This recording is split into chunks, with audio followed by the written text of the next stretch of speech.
Thank you very much for the opportunity to be here. I will say a few words about the Greek program and the challenges ahead.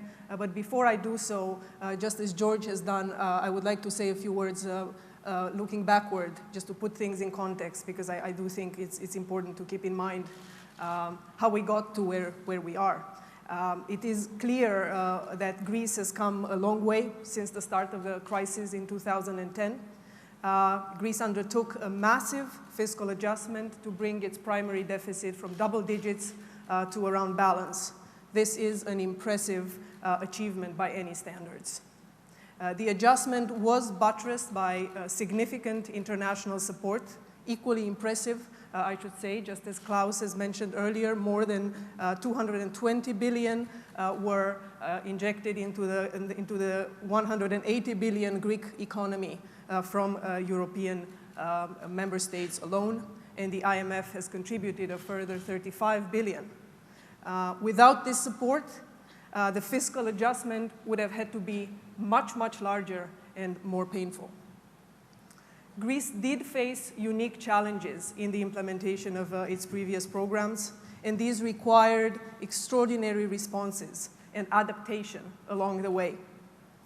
Pushback from vested interests, recurrent political crises, severe institutional problems, and attendant deep confidence shocks magnified the cost of the adjustment, leading to a much deeper recession than previously thought. And we have seen some of the charts earlier from other speakers. This prompted the need for massive debt relief in 2011 and 12, both from private creditors as well as from European partners, which provided very significant net present value relief. The IMF also extended its maturities under a new facility. Moreover, in the context of the reviews of the previous programs, the programs were adapted to incorporate some lessons from how things were evolving, including in terms of the speed of adjustment, which was mentioned before. For example, fiscal multipliers were adjusted during the program, and greater realism was applied to the pace of structural reforms. But not all lessons had been learned, and a new crisis of confidence emerged last year, as we know. The Greek authorities, even after 2011 and the debt relief they received, continued to insist on very ambitious medium-term fiscal and growth targets in their programs. And this, despite evident reform fatigue and growing social and political opposition to reform. By mid-2014, it became clear that such ambitious targets were no longer realistic.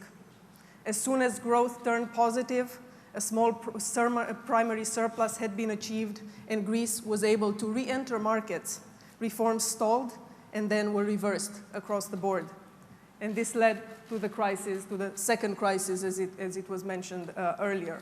Now, the new ESM program, agreed last August, is a very important step, and it has helped to stabilize the situation relative to a year ago.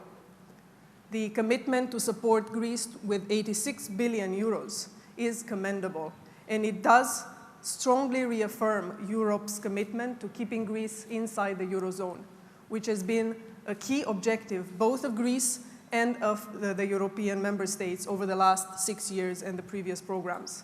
And in turn, as the previous speakers have mentioned, Greece has implemented a new wave of reforms aiming to strengthen the public finances, to bolster the health of the banking sector, and to reinvigorate the structural reform and privatization agenda. We very much welcome these efforts, which indeed are impressive. But I would like to stress two issues that remain critical for the authorities' new program to succeed. First, reforms still fall well short of the ESM program's still very ambitious fiscal and growth targets. While there has been clear progress under the new program up to now, as we have seen with the recent completion of the first review, the government has not been able to mobilize the political support for an overall pace of reforms commensurate with its ambitious assumptions of a rapid and sustained improvement in productivity and fiscal performance. On the fiscal front, the recently legislated adjustment is largely reliant on hiking already high tax rates on a narrow base, rather than on measures to broaden the tax base and to lower statutory spending on pensions and wages. This, in our view, is not consistent with a very high primary surplus included in the ESM program. As to financial and structural reforms, the further postponement of the labor markets now by a year, and the still gradual pace at which Greece envisages to tackle its non-performing loans and pervasive restrictions in product and service markets are also not consistent with the very ambitious growth assumptions in the program.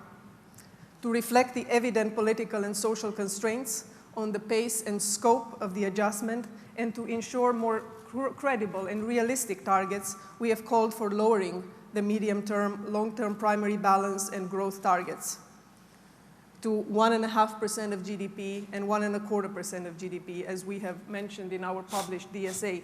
Such targets are still ambitious in that they require steadfastness in implementing reforms that exceeds the experience to date. And the second challenge is that substantial debt relief is clearly needed. Even with full implementation of the reforms supported by the ESM program, debt is clearly highly unsustainable. Greece thus requires very deep debt relief to reduce its financing needs substantially and for a prolonged period to ensure sustainability. This, in our view, will require significant extensions of grace and maturity periods on European loans, as well as fixing the interest rate on these loans to ensure that the cost of refinancing the Greek debt as the interest rates normalize is not placed on Greece. Relying on optimistic fiscal and growth targets should be avoided, as it risks setting Greece up for failure, again, which will increase costs for both Greece and Europe down the road. We agree that debt relief should come hand in hand with reform implementation, which is critical, as Declan mentioned. But all policy-related debt relief should be delivered by the end of the program. This is essential to allowing Greece to stand on its own feet again at the end of the program and be able to finance itself from the markets without any further doubts about Brexit risk re-emerging. Let me just conclude by saying a few words about our role in the process. The IMF is not yet part of the financing agreement with Greece. However, we have remained fully engaged in the policy discussions, and we stand ready to support Greece's program not only with continued policy advice, but also with financing. And 2 points here. First, to resume lending to Greece, we will need to ensure that debt relief from Europe is sufficient to achieve debt sustainability in line with our debt sustainability analysis framework. In other words, we need to apply to Greece the same rules that we apply to all our other member states. And second, we have accepted that debt relief measures need not be legislated upfront, and that a final quantification and their full delivery would be based on an end program debt sustainability analysis in 2018. But to be able to take a new program to our executive board, we will need to assess whether the universe of debt relief measures proposed by European member states is consistent with debt sustainability on the basis of our current debt sustainability analysis. And if they are not sufficient, we would need to discuss additional debt relief measures before engaging in a new program. Let me stop here. Thank you very much.